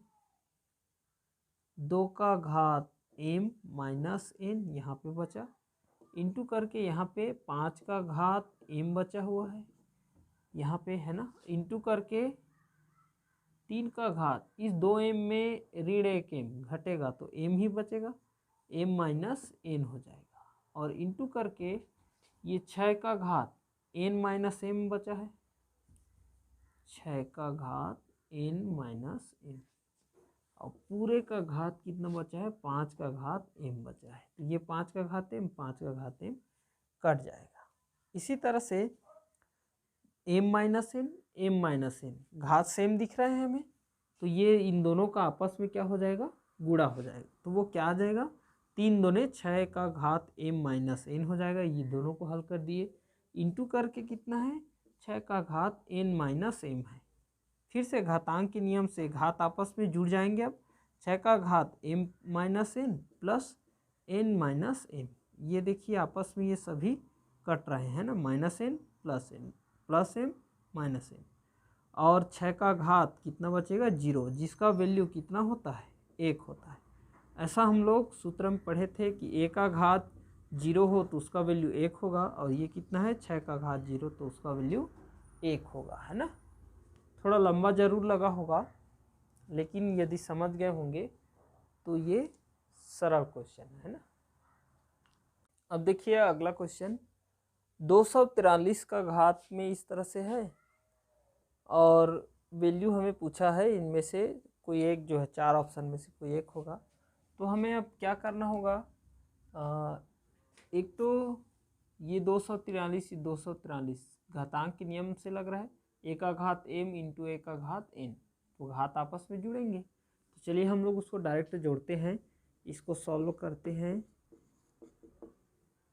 तो ये 243 का घात कितना हो जाएगा, 0.13 धन 0.07, ऐसे हो जाएगा, घात जुड़ जाएंगे घातांक के नियम से। उसी तरह से अब हमें इसको देखिए है ना, क्या लग रहा है, ये 7 का वर्ग है, ये 7 का घन है ना। तो ये 7 सबसे छोटा है, इसलिए इसका बेस होगा, तो इसको हमें 7 के रूप में बदलना होगा। तो एक बार मैं बदल के दिखा देता हूँ। 7 का घात 0.25 लिख देते हैं, इसको इंटू करके इसको 7 का वर्ग करूँगा, 7 का वर्ग करूँगा, और उस घात 2 का गुणा इसके साथ हो जाएगा। तो मैं डायरेक्ट लिख रहा हूँ, उस 2 का गुणा ही कर दे रहा हूँ। तो 75 दूने 150 होता है ना, तो दशमलव के बाद है ना 0.150 आ जाएगा। क्या हुआ है, क्लियर है, 2 का गुणा हो गया है, यहाँ पे 7 का घात हो गया, इंटू करके फिर से इसको 7 का घात 3 लिख सकते हैं, और 3 का गुणा कर दीजिए, 3 दूने 6 हो जाएगा। तो 7 का घात कितना हो जाएगा, 0.6 हो जाएगा। कैसे ला रहा हूँ, क्लियर हो गया होगा, है ना। इसको 7 के घात 3 किए हैं, और 3 का गुणा इसके साथ कर दिए। अब इसके बाद इसको भी घातांक के नियम से इंटू के फॉर्म में है, तो घात आपस में क्या हो जाएंगे, जुड़ जाएंगे। चलिए तो पहले ऊपर वाले को जोड़ देते हैं, 243 का घात 0.13 में 7 जोड़ेंगे 20 होगा, 2 0 हो जाएगा, और बटे इसको भी जोड़ देते हैं, 7 का घात कितना हो जाएगा, इसको रब कार्य ले लेते हैं, यहाँ से 2 5 है, 1 5 0 है, और ये 6 है, इसको जोड़ेंगे तो ये 1 हासिल आएगा, और ये 10 का 0., इधर कुछ नहीं है मतलब 0 0 है, तो 1 यहाँ से हासिल आ रहा है, तो ये 1 आ जाएगा, यानी कि 7 का घात कितना आ जाएगा, 1 आ जाएगा। हमने यहाँ पे रब कार्य लिया, जोड़ के देखे घातों को तो 1 आया, इसलिए हमने डायरेक्ट 1 लिख दिया। अब क्या करेंगे, अब इसको हमें हल करना है। तो एक चीज़ इस 243 को देख के आप लोगों को याद आ रहा होगा कि वो जो है 3 का घात 5 है, 3 का घात 4 81 होता है, 3 का घात 5 कितना होता है, 243 होता है। तो मैं इस 20 को क्या ऐसे लिख सकता हूँ, 243 का घात 20/100 है ना, और इस 243 को कितना लिखेंगे, ये बटे 7 कर देता हूँ, 3 का घात 5 लिखेंगे। तो यहाँ पे मैं लिख के एक बार बता देता हूँ, 3 का घात 5 हो जाएगा, और गुणित करके 20/100 हो जाएगा, और बटे करके 7 हो जाएगा। तो ध्यान से देखिए, ये 5 से कम 5 दूने 5 शून्य, और ये 20 से कम 20 कट जाएगा, और कितना बचेगा, 3/7 बचेगा। हमें आधार को एक समान करना है, बराबर के उस पार वाले को भी और इस पार वाले को भी। तो इस 8 को हम ऐसा कौन सा रूप दे कि इसका आधार और इसका आधार दोनों का सेम हो जाए। तो ये 2 का घात 3 है और ये 2 का घात 2 है, तो वो 2 जो है आधार बेस हो जाएगा ना, एक समान हो जाएगा। तो इसको 2 का घात 2 कर देते हैं। 4 को मैं लिख दिया 2 का घात 2 और पूरे का घात x प्लस वाई बराबर इसको 1/2 का घात कितना लिख सकते हैं, 3 लिख सकते हैं। उसी तरह से है ना, इसको भी कर देते हैं 2 का घात 2 पूरे का घात x माइनस वाई बराबर करके 1/2 का घात 1 लिख देते हैं, लिख सकते हैं एक, है ना। तो हमने घातांक के नियम में पढ़ा है क्या कि 1/a का घात m हो तो वो a का घात माइनस m हो जाता है ना, ऐसा पढ़े हैं। वही रूप में दिख रहा है 1/a का घात m, तो ये a का घात माइनस m होगा। तो इस 2 का गुणा हो जाएगा इन दोनों के साथ, है ना। घातांक का ये भी सूत्र है, a का घात m पूरे का घात n हो तो घात का आपस में गुणा हो जाता है। तो गुणा कीजिए 2 का घात 2x प्लस 2y, ऐसे हो जाएगा। 2 का दोनों के साथ गुणा हो गया बराबर करके इसको 2 का घात माइनस 3 लिख सकते हैं। उसी तरह से यहाँ भी कीजिए, इस 2 का गुणा कर देंगे 2x माइनस 2y हो जाएगा बराबर करके 2 का घात 1 है तो ये 2 का घात माइनस 1 आ जाएगा, है ना। अब देखिए यहाँ पे आधार एक समान है तो उसके घात भी आपस में बराबर होंगे, यानी कि 2x प्लस 2y इक्वल कितना होगा, -3 हो जाएगा। और यहाँ भी कीजिए वैसे ही 2x माइनस 2y इक्वल -1 हो जाएगा। अब हमें x और y का मान चाहिए, तो एक देखिए धन 2y है और एक ऋण 2y है, यानी कि जोड़ेंगे तो y वाला कट जाएगा और x से मिल जाएगा। दो इक्वेशन बन रहा है ये, है ना। तो मैं डायरेक्ट इस इक्वेशन को इसके नीचे में लिख के जोड़ रहा हूँ, यानी कि समीकरण 1 और 2 को आपस में जोड़ रहे हैं। 2x प्लस सॉरी माइनस है वो -2y और बराबर करके -1, इसको आपस में क्या कर रहे हैं, जोड़ रहे हैं, यानी कि यहाँ पे धन, है ना। तो ये ऋण ही रहेगा तो ये कट जाएगा और ये 2x क्या हो जाएगा, 4x इक्वल -3 -1 को यदि जोड़े तो -4 आ जाएगा। हमने सबसे पहले वीडियो में सिखाया था। तो x इज इक्वल लाए तो ये इंटू में उधर जाके बटा होगा -4/4, तो ये 4 कम हो जाएगा और x इक्वल कितना मिलेगा, -1। इस -1 के वैल्यू को किसी एक समीकरण में रखेंगे, मान के चलिए इस समीकरण में रखते हैं, तो हमें किसका वैल्यू निकल आएगा, y का वैल्यू मिल जाएगा।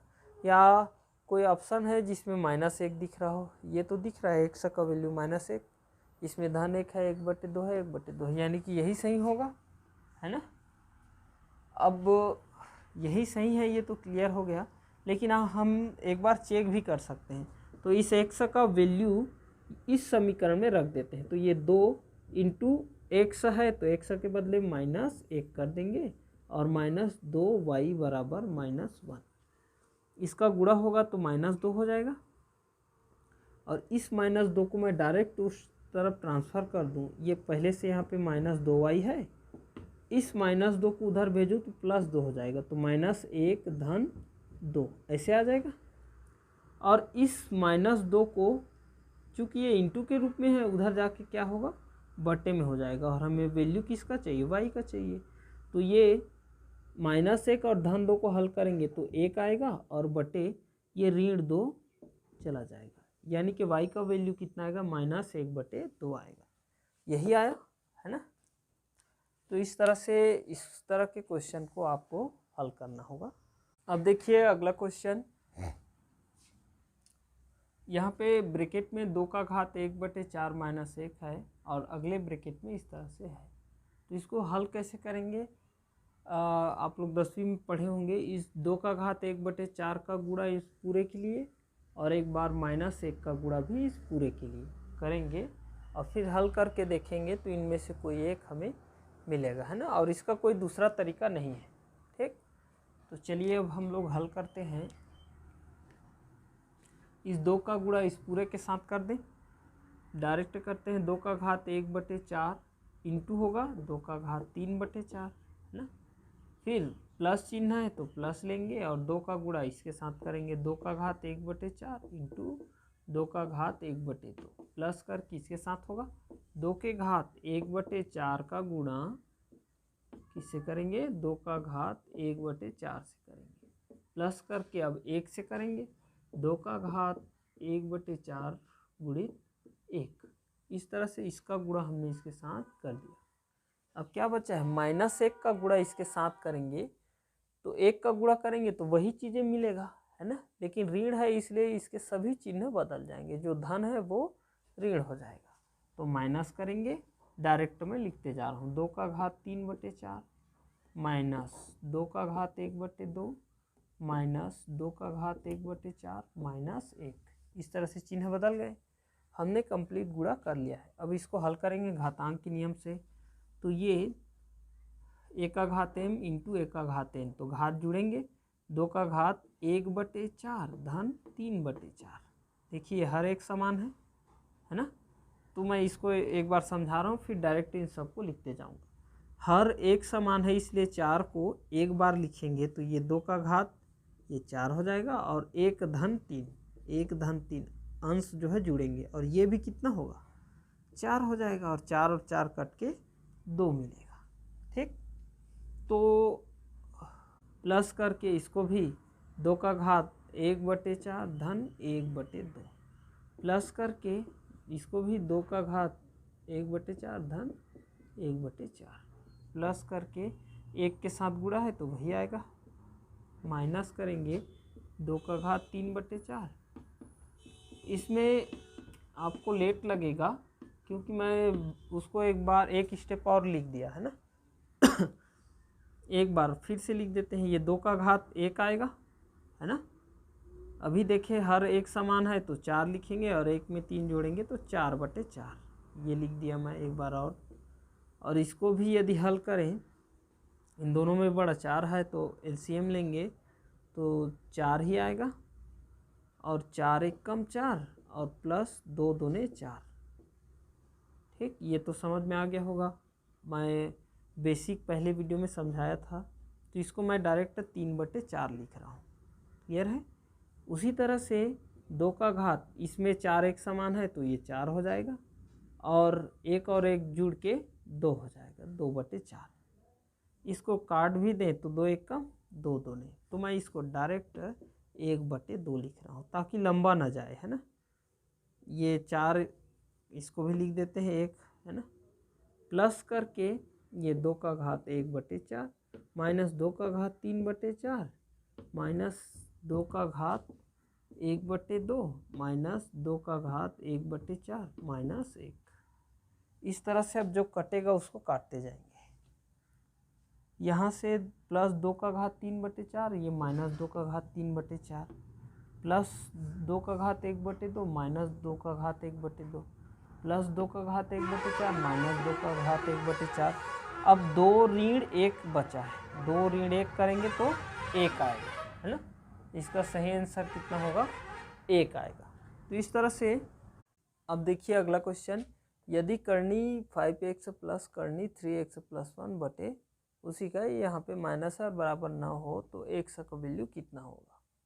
अब हमें ऐसे प्रश्न को हल करना है तो इसका हर का परिमेयकरण करके हल कर सकते हो, तो वो बहुत ही लंबा प्रोसेस है, तो उसके बजाय क्या करेंगे, हम इसके वैल्यू को रखते जाएंगे। x का वैल्यू इस चारों में से कोई एक सही होगा, तो इन चारों ऑप्शन को एक एक को रखते जाएंगे, दोनों पक्षों को, है ना।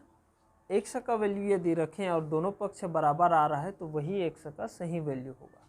चलिए हम लोग ऑप्शन ए को रख के देखते हैं, x का मान कितना रखेंगे 5, तो करनी के अंदर में 5 है और इंटू के फॉर्म में है, वो सटा है मतलब इंटू 5, तो ये 5 पंचे 25 हो जाएगा, प्लस करके करनी के अंदर में यहाँ पे 3 इंटू 5 हो जाएगा और धन 1, और वही चीज़ यहाँ भी है, नीचे में 5 इंटू 5 हो जाएगा और माइनस करनी करके 3 इंटू 5 प्लस 1 और बराबर के उस पार 9, यानी कि इसको हल करके कितना लाना है, हमें 9 लाना है। तो ये 5 का जोड़ा बन रहा है, उभयनिष्ठ है, 15 होगा और एक 16 जो कि 4 का वर्ग है ना। तो यहाँ से ये 5 कॉमन हुआ, प्लस करके यहाँ से 15 और एक 16, 16 जो है 4 का वर्ग है तो 4 कॉमन होगा। यहाँ पे देखिए वही 5 कॉमन है, माइनस यहाँ पे 4 कॉमन है, ये 15 और एक 16 है ना। तो बराबर करके उस पार कितना है 9, 5 में 4 जोड़ेंगे तो 9 होगा, और बटे करके घटाएंगे तो 5 में 4 घटेगा तो 1 आएगा, यानी कि 9 ही आएगा।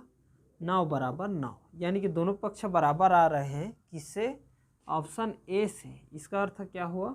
ए जो है करेक्ट आंसर होगा। आप 4 को रख के देखिए, यदि 4 रखें तो 5 चौक 20 होगा, 4 तिया 12 और 1 13, उभयनिष्ठ तो कुछ नहीं होगा, है ना। इसलिए ये जो है नहीं संतुलित कर पाएगा, ना तो 9 कर पा रहा है और ना ही 1 कर पा रहा है। इसका मतलब ए जो है सही आंसर है।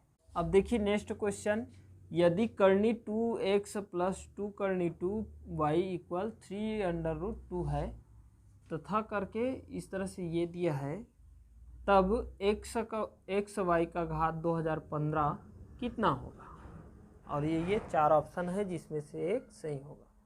अब ऐसे प्रश्नों को कैसे हल करेंगे?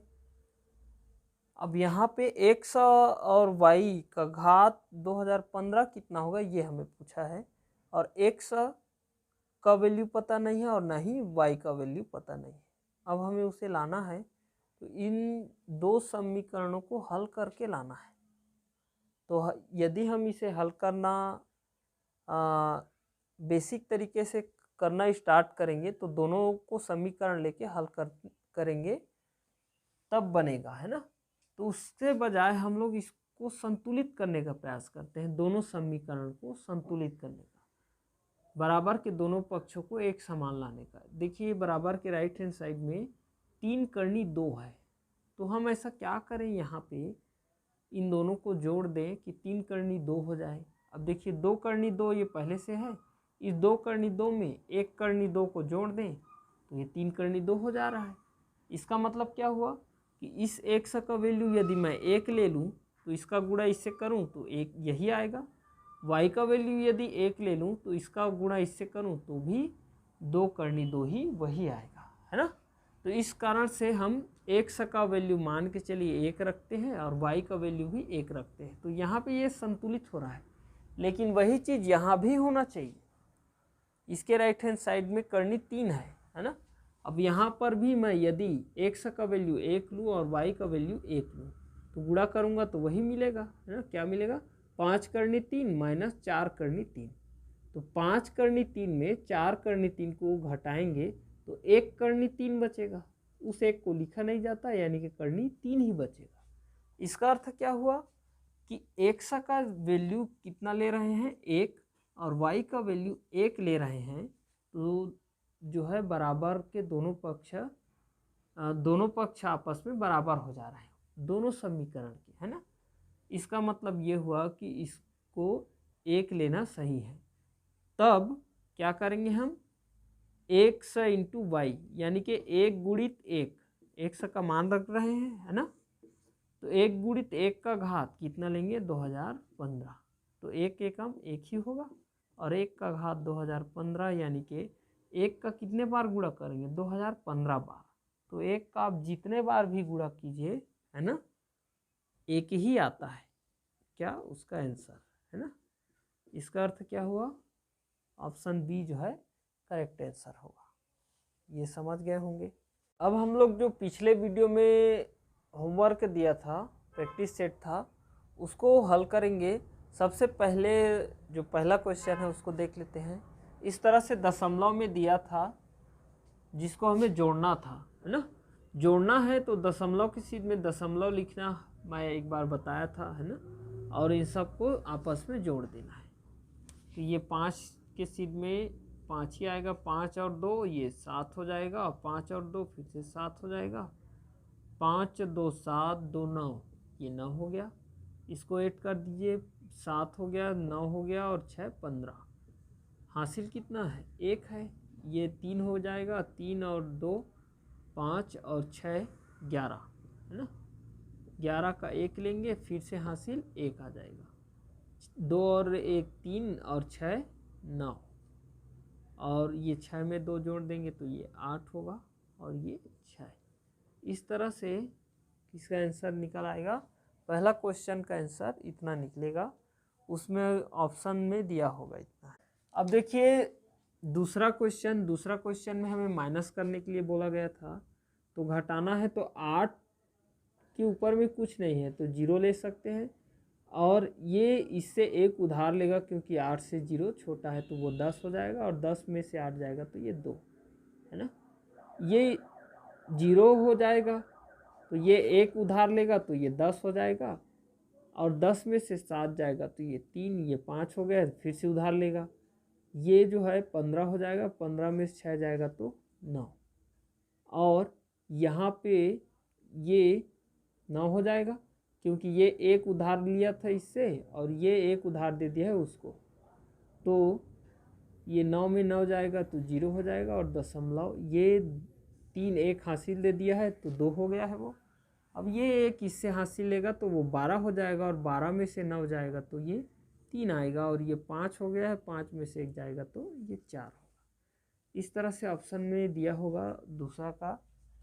फिर तीसरा क्वेश्चन देखिए, ये हमें डायरेक्ट पूछ रहा है 14 का वर्ग कितना है। 14 का वर्ग होता है 196, ये हमें याद है।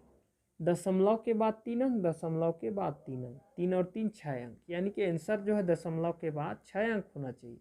3 अंक है तो सामने में और 3 अंक ले लेंगे, यानी कि 0.000 करके 3 0 करके 196 इसका सही आंसर होगा। इस तरह से तीसरा हो गया। चौथा में देखिए, चौथा में हमें 31 सभी में दिख रहा है ना। इसका अर्थ क्या हुआ कि 439 का पहाड़ा 31 बार पढ़ेंगे तो 13,609 हो जाएगा। लेकिन इसमें समझने वाली बात क्या है, इसमें समझने वाली बात यह है अंश में दशमलव के बाद 2 अंक है, हर में दशमलव के बाद 1 अंक है, तो उत्तर जो है दशमलव के बाद 1 अंक आना चाहिए। तो किसमें है दशमलव के बाद 1 अंक, ये सी में दिख रहा है, तो इसका सही आंसर क्या होगा, सी होगा। आप कैलकुलेटर से इसको हल करके भी देख लेना, है ना। फिर उसके बाद पांचवा है, देखिए 0.47 का बार है, तो हमने इसको बताया था कि यदि बार हो, है ना, यानी कि उसका रिपीटेशन है तो 4 7 बटे 9 9 होगा, ये 47 होगा। ऑप्शन बी जो है इसका सही होगा। उसके बाद इसको पुनरावृत्ति हो रहा है, रिपीट हो रहा है किसका, 3 9 3 9 3 9 का, तो 3 9 का बार हो जाएगा, है ना, 3 9 का बार, यानी कि इसको भी यदि भिन्न के रूप में लिखे तो 39/99 लिखेंगे, है ना, ये इसका सही आंसर होगा। उसी तरह से सातवां क्वेश्चन देखिए, 3.36 का बार है और माइनस करके 2.05 का बार धन 1.33 का बार है, और इसको हमें जोड़ के लाना है कि कितना आएगा। चलिए इसको मैं हल करके बता देता हूँ। इसको 3 धन कितना लिखेंगे, 3 6 बटे 99 लिखेंगे, है ना, बार को हटाते जा रहे हैं। माइनस है तो हम भी माइनस करेंगे, फिर 2 है तो 2 करेंगे, फिर 5 है तो माइनस लेंगे, क्यों, क्योंकि माइनस चिन्ह है, तो 5 बटे कितना हो लेंगे, 99 लेंगे, क्योंकि 2 अंक के ऊपर में बार है, और प्लस करके 1 है तो 1 लिखेंगे, और प्लस लेंगे और क्या करेंगे, 33 बटे कितना लेंगे, 99 लेंगे। तो जो बटा वाला है उसको एक तरफ लिखेंगे और जो सामान्य अंक है उसको एक तरफ लिखेंगे, तो ये 3 - 2 और धन 1 ये एक तरफ हो जाएंगे, और प्लस करके 36 बटे 99, और फिर माइनस है ना, माइनस 5 बटे 99 और प्लस 33 बटे 99, इस तरह से हो जाएगा। इसको हल कीजिए, 3 में 2 घटेगा 1 आएगा, और 1 में 1 जोड़ेंगे तो 2 आएगा, ये 2 आ गया। प्लस करके इसमें देखिए अंश और हर तीनों के एक जैसे हैं, तो एक बार लिखा जाता है, हमने पढ़ा है ना, और ऊपर में जो जैसा है उसको लिख देते हैं, 36 - 5 + 33 ऐसे आ जाएगा। अब मैं यहाँ पे लिख रहा हूँ, नीचे शायद दिख ना रहा हो, तो यहाँ से 2 प्लस करके क्या क्या है अंश में उसको जोड़ देते हैं। 36 में -5 करेंगे तो 31 हो जाएगा। 31 धन कितना है 33 और बटे कितना है 99। ये +2 जो है यहाँ पे है, 2 प्लस करके इस तरह से है ना। अब यहाँ से क्या करेंगे, 31 में 33 को जोड़ देंगे, जोड़ दीजिए तो ये 2 प्लस, ये 2 प्लस है और 31 में 33 को जोड़ेंगे तो 3 1 4 हो जाएगा और 3 3 6 बटे 99। इस तरह से इतना आ जाएगा। चूँकि हमें ऑप्शन क्या क्या दिख रहा है, 2.64 का बार, 2.6 का बार, तो इसको यदि दशमलव के रूप में लिखें तो 2.64 का बार लिख सकते हैं, क्योंकि बार मतलब बटे 99 है ना। तो ये ऑप्शन बी इसका क्या होगा, सही आंसर होगा। तो इस तरह से ये है। एक क्वेश्चन इसमें बच रहा है। अब देखिए उसमें लास्ट क्वेश्चन ये था 1.001 बटे 10.01 धन 1001 बटे 100.1। इसको हमें हल करना है तो 1001 बटे दशमलव के बाद 3 अंक है, 3 जीरो ले लेंगे, बटे करेंगे, इसको हल कर लिया। अब इसको हल करेंगे 1001 बटे कितना जीरो लेंगे, दशमलव के बाद 2 अंक है, 2 जीरो ले लिए। फिर धन, इसको हल कर देते हैं 1001 बटे, इसको 1001 बटे दशमलव के बाद 1 अंक है तो 10 हो जाएगा, है ना। अब क्या करेंगे, 4 बटा वाले जैसे हल करते थे नीचे वाला पलट जाएगा, तो 1001 बटे 1000 गुणित करके 100 बटे 1001। ये धन करके यहाँ पे ये 3 बटा वाला है, नीचे वाला ऊपर चला जाता है, तो 1001 बटे 1001 करेंगे और गुणित करके कितना करेंगे 10। ये नीचे वाला कहाँ चला गया, ऊपर। अब जो कटेगा उसको काट देते हैं। ये 1001 1001 कट गया, यहाँ से 2 जीरो, यहाँ से भी 2 जीरो, और यहाँ से 1001 ये 1001 कट गया, गुणित 10 बचा है, यहाँ पे 1 बटे 10 बचा है, ऊपर में कुछ नहीं है मतलब 1 बचा है और बटे 10 बचा है और धन करके 10 बचा है ना। अब यहाँ से क्या करेंगे, इस 1 बटे 10 को दशमलव के रूप में लिखते हैं, तो नीचे में 1 जीरो है मतलब दशमलव के बाद 1 अंक होगा, तो 1 ऊपर में है तो दशमलव जीरो हो जाएगा, है ना। 0.1 धन 10 हो जाएगा। अब 10 में इसको जोड़ दीजिए, इस तरह से आप ले सकते हैं। 10.00 लेंगे तो 0.1 को आपस में जोड़ देंगे, है ना। तो ये 0 आ जाएगा, ये 1 हो जाएगा, 0.0 ये 1, यानी कि 10.10। कौन सा ऑप्शन दिख रहा है, ऑप्शन सी जो है इसका सही आंसर होगा। तो इस तरह से पिछले वीडियो का हल है, ठीक है ना, क्लियर दिखत है, ठीक है। आप तो क्या बोलना है यार,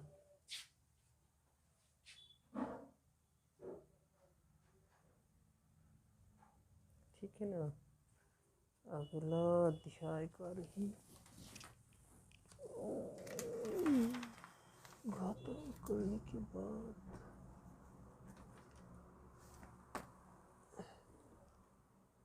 सरलीकरण।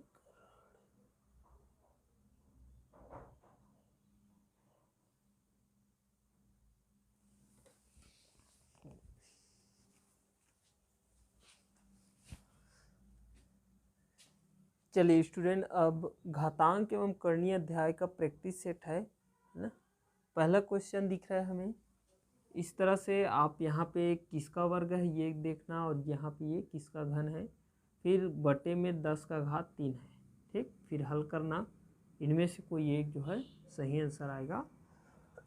दूसरा क्वेश्चन देखिए उसी तरह का है ये भी।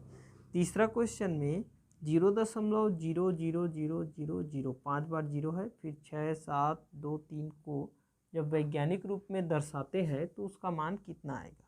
ये सभी आया हुआ क्वेश्चन है ना। ऑप्शन ए दिया है इस रूप में, बी है, सी है और डी है।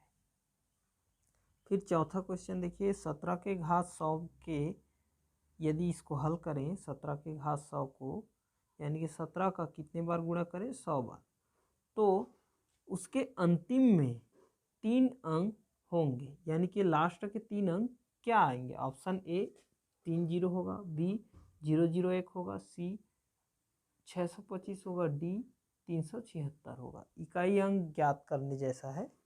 उसके बाद क्वेश्चन पांचवा है, 1/3/4 गुणित 1/3/4। इसको हल करेंगे तो कितना आएगा, 4 ऑप्शन दिए हैं यहाँ पे, है ना। फिर छठवां क्वेश्चन है। छठवां क्वेश्चन में ध्यान ये देना है कि करनी के अंदर में 21 है, धन करके करनी है लेकिन करनी में 3 है, ये ध्यान रखना। यानी कि ये घनमूल है और ये वर्गमूल है। यहाँ पे ये वर्गमूल है, ये घनमूल है, फिर वर्गमूल है ना, का मान है। और इसका ऑप्शन यहाँ पे है, ए दिया है 4, बी दिया है 5, सी दिया है 6 और डी है 8। फिर उसके बाद सबसे लास्ट क्वेश्चन है 7वां, यदि x इक्वल 8 है और y इज इक्वल 4 है और z इक्वल 27, तब x का घात ऋण 2/3 गुणित y का घात ऋण 3/2 गुणित z का घात ऋण 1/3 बराबर कितना होगा। और ये 4 ऑप्शन हमें दिख रहे हैं, जो कि जिसमें से कोई एक सही होगा, है ना। तो इस तरह से ये प्रैक्टिस सेट है। अब हम लोग अगले वीडियो में सरलीकरण को पढ़ेंगे, उसमें बीजगणित भी सम्मिलित होगा।